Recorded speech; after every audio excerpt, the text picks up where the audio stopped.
Hello and welcome everyone to Déise Óg and Waterford GAA Return to Play information webinar. This is one of two webinars that the Déise Óg Games Development staff have put in place. This webinar is going to be presented by myself, Eoin Breathnach, and by Barry Dunne, our GDA from West Waterford, which will look at information for club coaches and officers and some sample non-contact activities for nursery age players. And our two other GDAs, John Quinn and David Robinson, have put together a similar presentation, again with information and also with some non-contact activities for some of the older age players up as far as under 12s.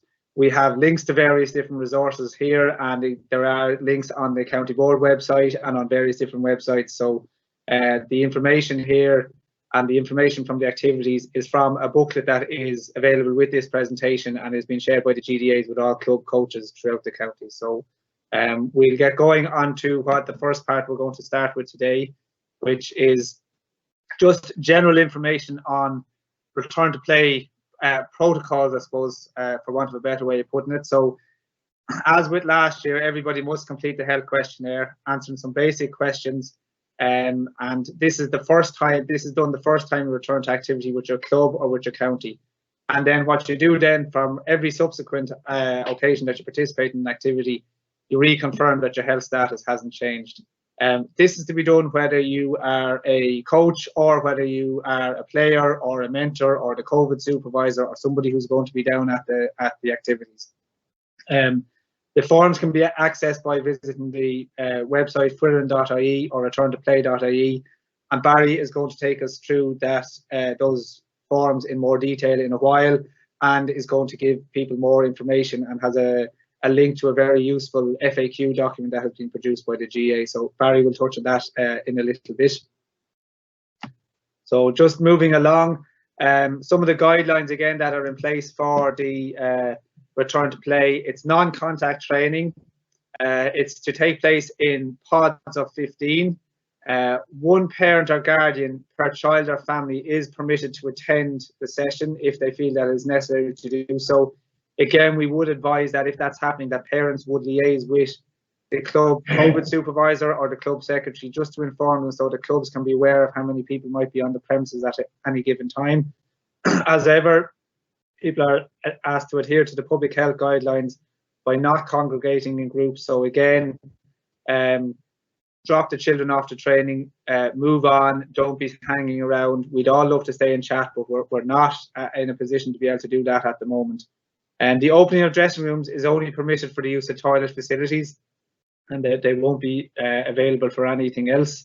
Hand sanitizer stations will be available for all participants, and again, no more than on a daily basis, everybody's encouraged to use these as much as possible. I heard Professor Luke O'Neill to say that don't miss an opportunity when you walk past the hand sanitizer to clean the hands, and I suppose we'd be giving that same advice to everybody when they go in out to their local GA field. And from the coach's point of view, slitters, footballs, cones, or whatever equipment is to be cleaned after every session. And our GDAs have been putting this into practice for the last number of weeks since they've gone back into schools after the Easter holidays. And again, it's a good practice. Do it before you leave the session and before you go home, so that you know that when you take out the bag after for the next session that you're using clean equipment. In relation to the facilities that are there in clubs, clubs should ensure that the visible signage is there, and most of it is there since last year. It's just making sure that if any signs have fallen down the last few months, they can be put back up. The emphasis on the hygiene. Again, hand gel dispensers, I no doubt they've been filled up at the moment, making sure that they're in the various places. So car parks, bar rooms, the side of pitches, or the other appropriate areas in the club grounds. Pitch access should be kept to players and coaches only, and the equipment, as we said there, should be cleaned prior to each of the sessions. The toilets are a high contamination risk area, so again, we would advise that the doors and windows are open, that the deep clean is done on a regular basis, and the showers aren't used. And again, make sure that there is hand gel dispensers for people to use on the way in and out of the bathroom if they do need to. It is important that clubs do have an isolation room in place in their club. So one of the dressing rooms which isn't being used currently as a dressing room should be used as a isolation room And if a child becomes unwell, they should be escorted to the isolation room by 2 adults, which is again part of the safeguarding best practice, and contact your local GP for your club. And the GPs will have protocols in place that need to be followed, and the GPs protocols will take over from there. Obviously, as an adult, if you become unwell, you should return home immediately, and we would advise contacting your GP and obviously informing the COVID supervisor in the club so that any necessary actions can be taken.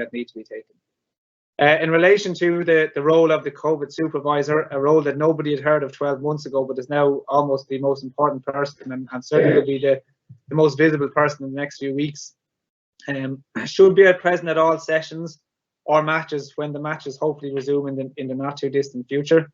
The COVID supervisor needs to have the online COVID module completed in the last 12 months. It should be clearly identifiable at all, and we would have seen last summer, and a lot of clubs, the COVID supervisor would have a high-vis bib or a T-shirt in the club colours with COVID supervisor written on the front or back, and we would advise again that that's the stuff that can be done so that people know who the COVID supervisor is. If an issue arises, that they know who to speak to.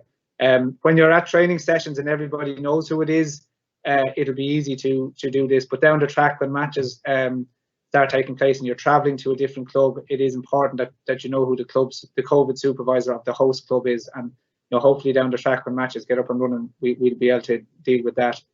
Some of the main duties of the COVID supervisor: ensure the questionnaires are completed prior to the session by all attendees. Ensure the sanitisation and facilities before and after the sessions. This isn't to say that they must do these 2 things, but they must make sure that they are done, and work with other committee members, other club members, the management, the parents, etc. Ensure that any information and updates are circulated to the members and to the club committee as soon as possible. So we've got 3 or 4 documents from Croke Park, some of which have been put into this presentation, and some of which have been circulated by the county board in the last few days. So get that information out to people as much as possible.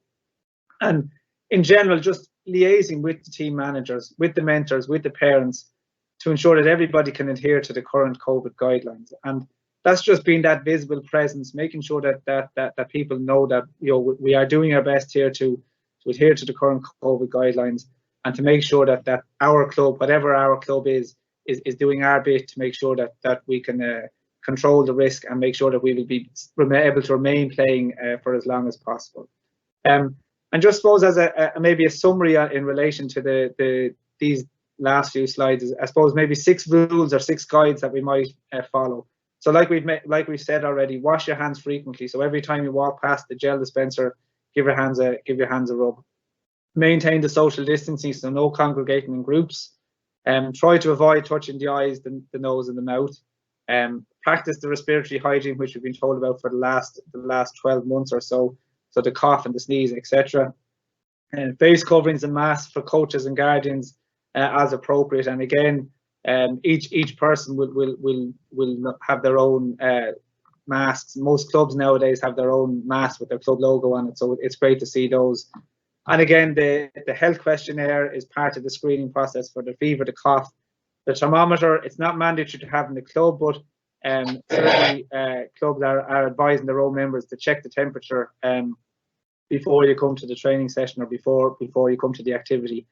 And again, at all times, if you feel you're symptomatic, if you don't feel well, contact your GP and stay at home from training. Missing that 1 or 2 training sessions to make sure that, or you're having your child missing them, to make sure that they're back next week and that the club doesn't have to cease activities is a better precaution to take than to take the chance on it. So I'm just going to hand you over to Barry, who's going to explain the return to play and the Foireann system. Thanks very much, Eoin.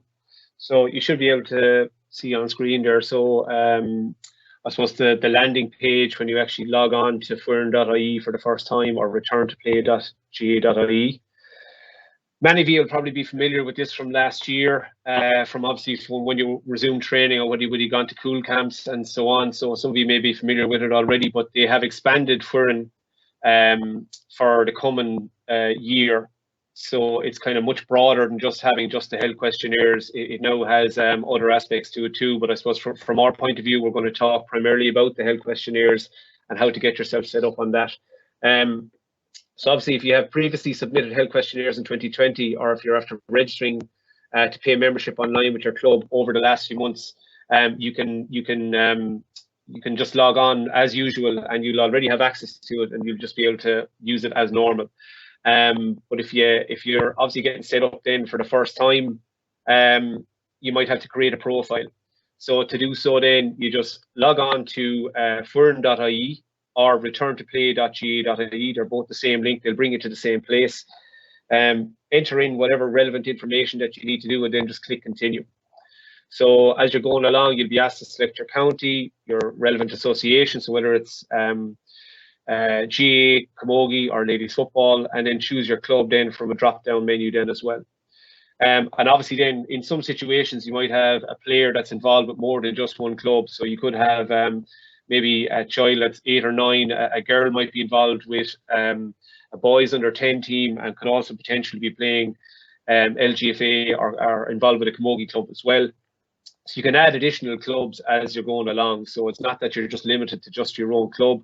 You can add a number of clubs as you're going along. So there's an option to that in your drop down.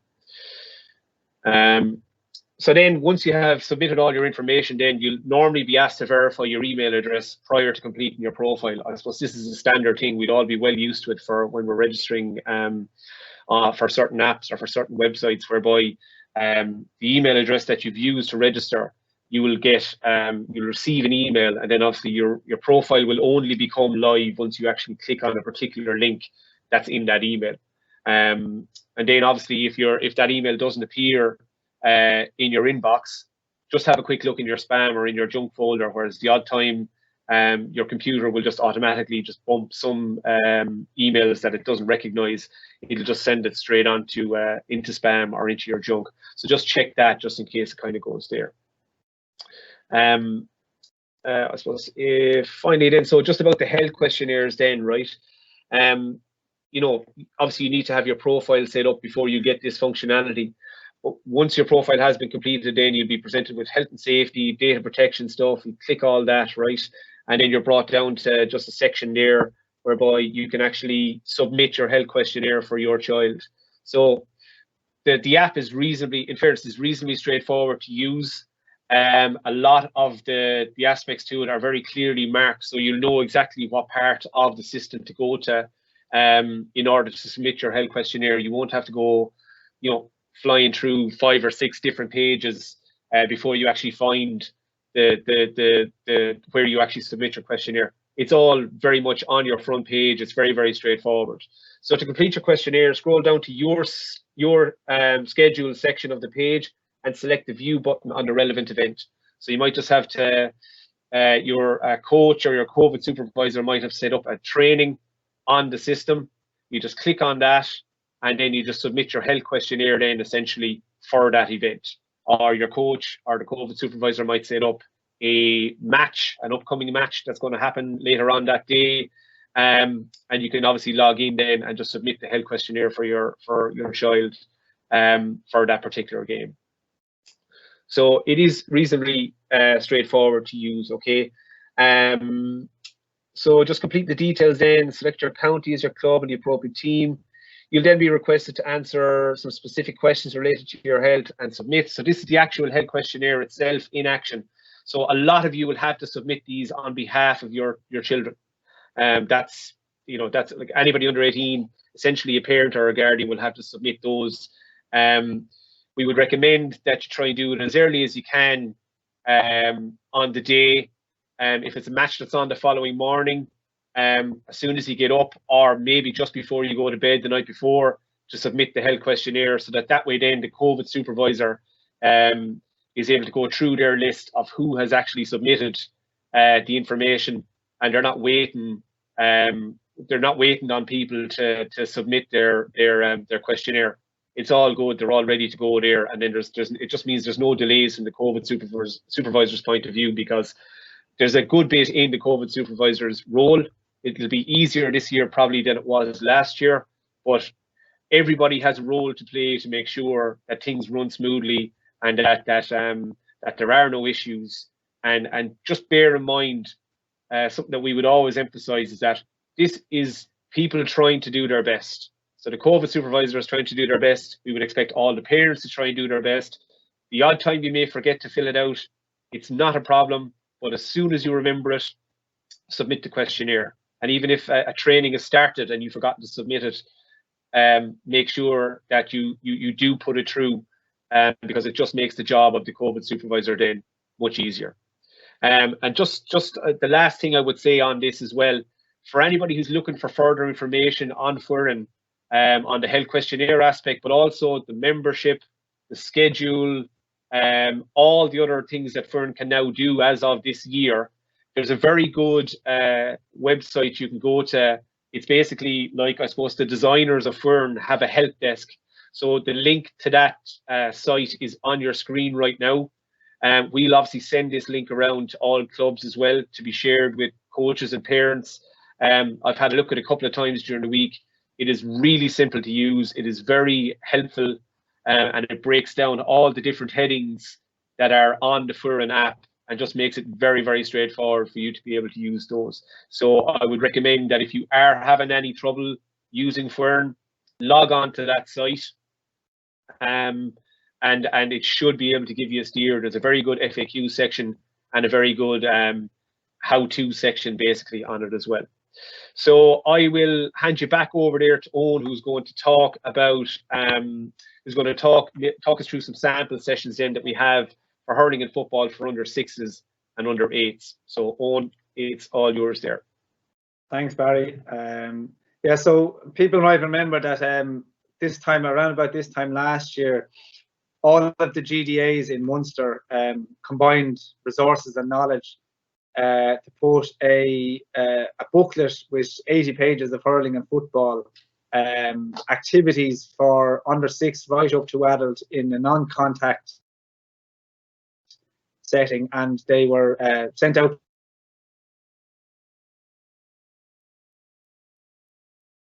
all and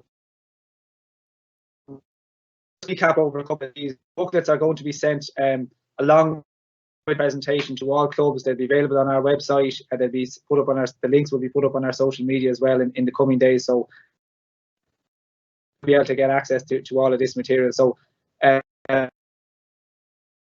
in sessions, we're not going to spend a huge amount of time looking at them, but just explaining, I suppose, how you can make non-contact sessions but still be covering the skills of the game. So this first one here is a football session for under 6s. So you can see here in each of the sessions we have a couple of warm-up activity of the activity. So what we're looking to do to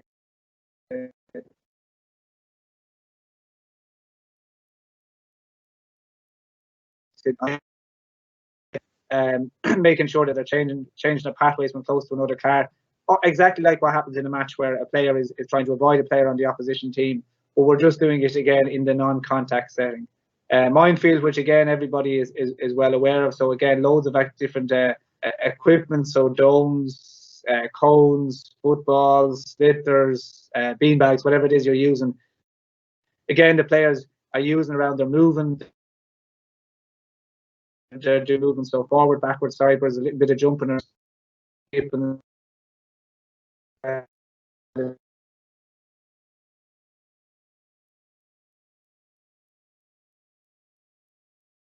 Oh, and you're breaking up there a small bit.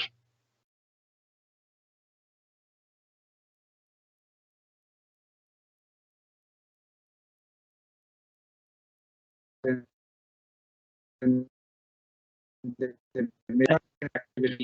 then another one there maybe as the players get a little bit older, so have a mark, or maybe have 2 cones between a number of players. So I kick the ball to Barry to try and get the ball between the 2 cones. He gets it and he kicks it back to me. And at under 6 or 8, that might only be 2 or 3 meters. It won't be anything like a long distance kick. A long distance kick to a 6-year-old is probably 4 to 5 meters. So that's all we're looking at. There's another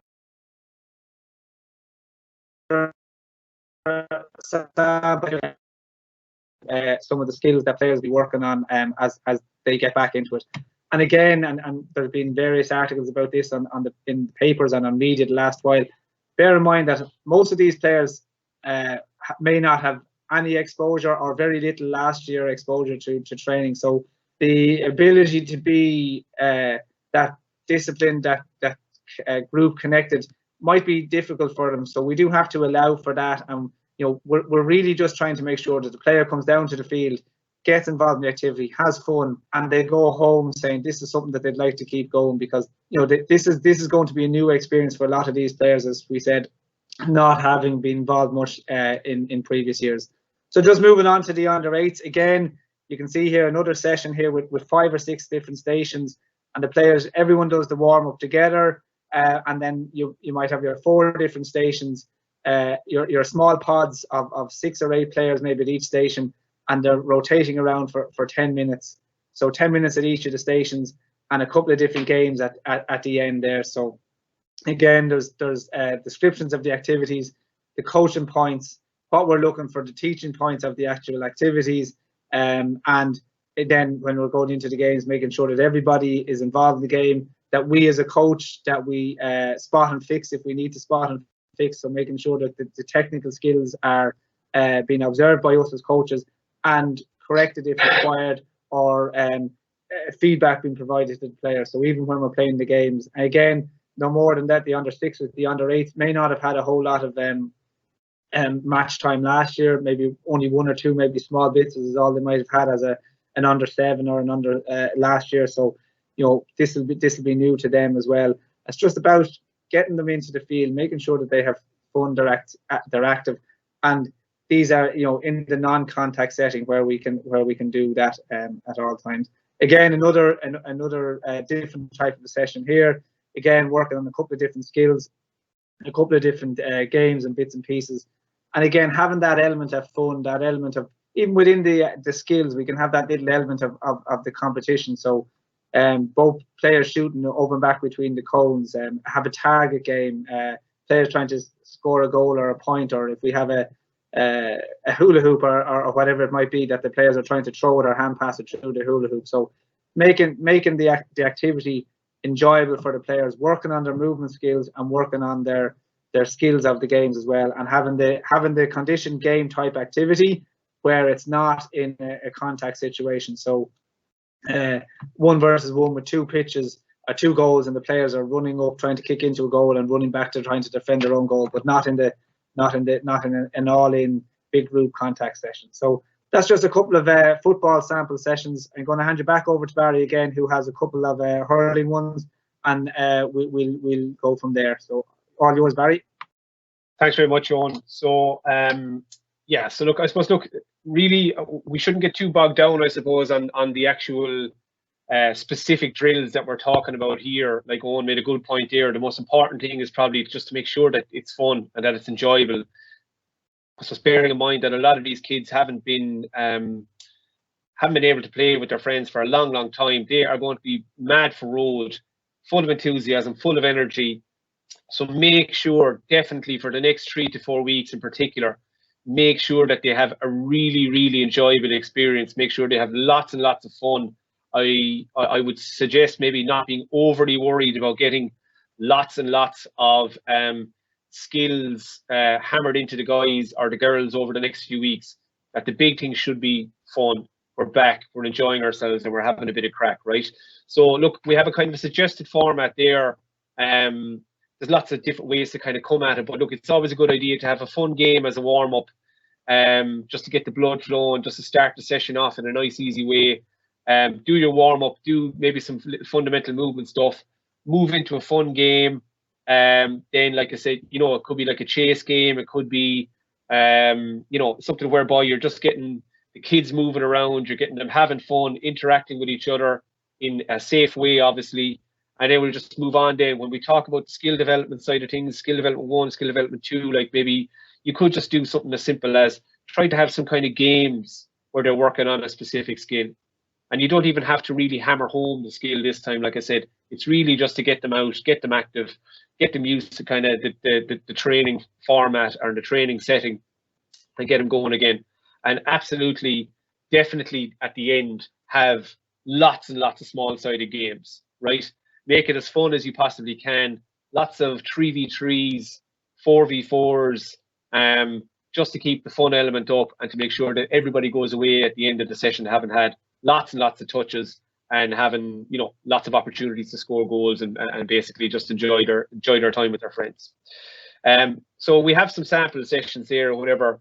All of this stuff will obviously be sent out to you sent out to all clubs or whatever. So you'll be able to go through all these at your leisure or whatever. So we won't dwell on each of them too much, but I suppose just emphasizing that when you are doing your warm-up, lots of multi-directional movement. Okay, so we'll try and stay away from the linear activities. And what we'll try and do is we'll try and make sure that the kids get an opportunity to just run around, just have lots and lots of fun, lots of kind of chaos or whatever, and just making sure that they get used to the phenomenon of running and stopping and changing direction. Okay, we can do some fundamental movement skills then as well.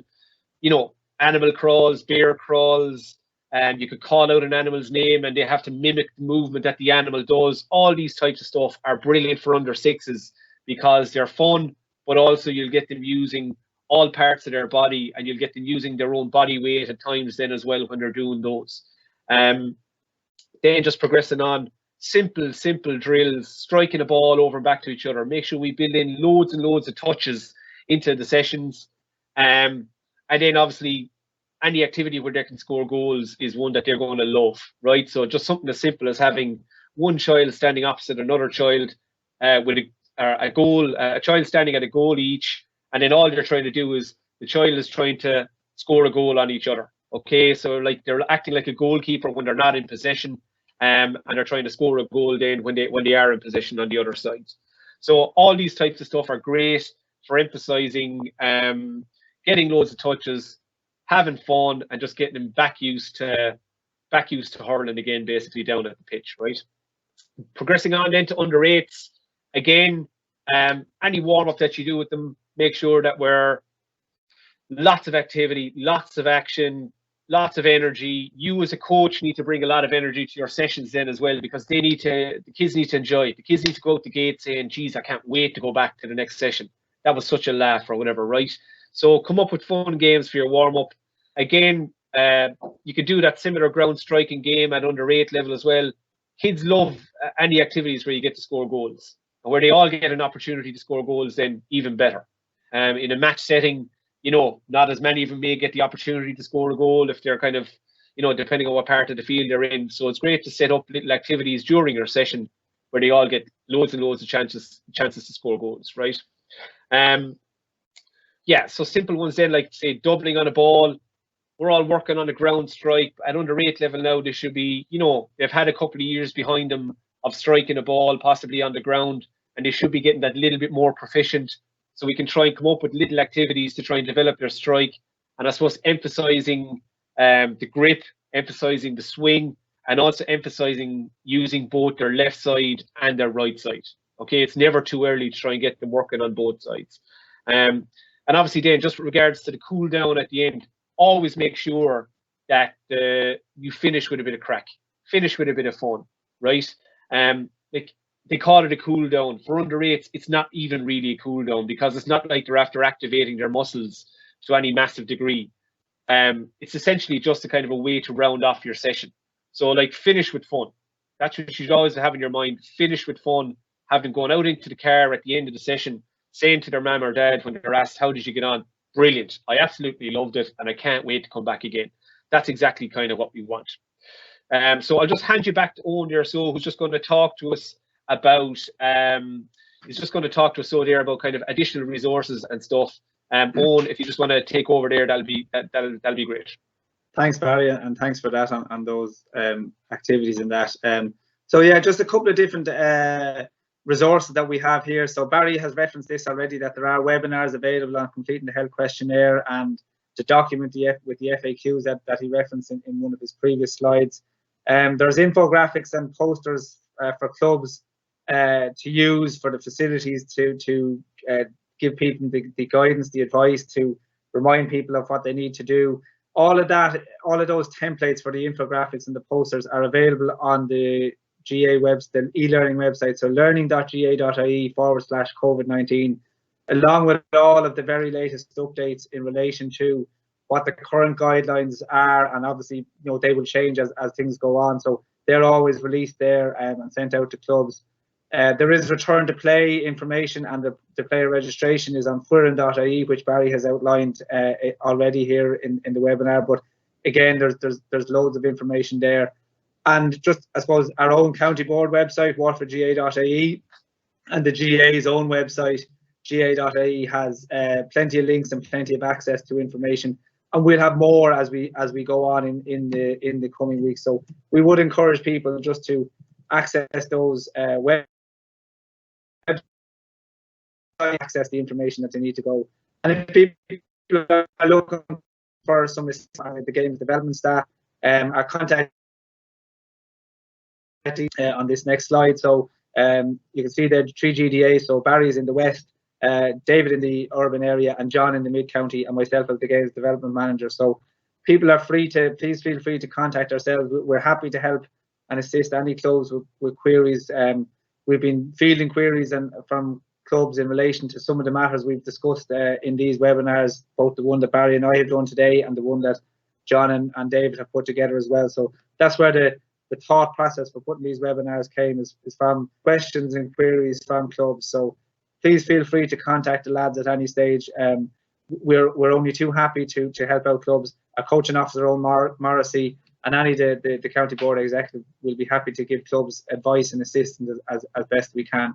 And again, no more than anything that we put up, all of this information will be posted on our various social media outlets. So on our Facebook, on the county board, on our own Twitter, Facebook, Instagram, websites, and again on the Déise Óg YouTube channel as well. So there will be this presentation, and John and Davis will be on the YouTube channel, along with some other information and links to various information like we've outlined before. So just like to thank Barry and John and David for their input into this webinar and into the other webinar for the older children. The lads have done a lot of work in the week putting this together and pulling together the stuff from all the information that we've got to make sure that we can give clubs as much information as we can, as much advice. And as we said, we're open and we're delighted that clubs are going back, and we'd be delighted to come and assist any club, whether it's to do a session with them and maybe give some more information on the sample sessions that can be put in place, and to give some clubs guidance and advice on some of the measures that need to be put in place. So thanks very much to Barry for being with me here this evening, and to John and David. And listen, all we can do is wish clubs all the best. It's going to be fantastic coming few weeks. We're looking forward to getting out and seeing clubs back in action. We've seen it in schools the last few weeks. There's a massive appetite for the game. So best of luck to everyone, and please feel free to contact us if you need some. So, slán agus gurb Margaret.